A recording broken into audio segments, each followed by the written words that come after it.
بسم اللہ الرحمن الرحیم۔ السلام علیکم۔ حضرت ابو ہریرہ رضی اللہ عنہ کہتے ہیں کہ رسول اللہ صلی اللہ علیہ وآلہ وسلم کے پاس ایک شخص نے آ کر کہا، اللہ کے رسول صلی اللہ علیہ وآلہ وسلم، میں ہلاک ہو گیا۔ آپ نے پوچھا، تمہیں کس چیز نے ہلاک کر دیا؟ اس نے عرض کیا، میں رمضان میں اپنی بیوی سے صحبت کر بیٹھا۔ آپ صلی اللہ علیہ وآلہ وسلم نے پوچھا، کیا تم ایک غلام یا لونڈی آزاد کر سکتے ہو؟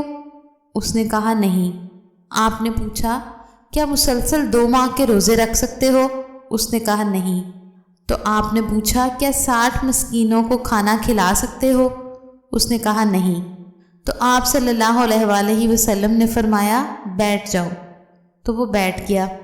اتنے میں آپ صلی اللہ علیہ وآلہ وسلم کے پاس ایک بڑا ٹوکرا لایا گیا جس میں کھجوریں تھیں۔ آپ صلی اللہ علیہ وآلہ وسلم نے فرمایا، اسے لے جا کر صدقہ کر دو۔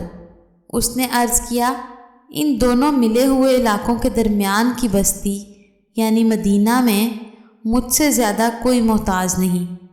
نبی اکرم صلی اللہ علیہ وآلہ وسلم ہنس پڑے، یہاں تک کہ آپ کے سامنے کے 7 والے دانت دکھائی دینے لگے۔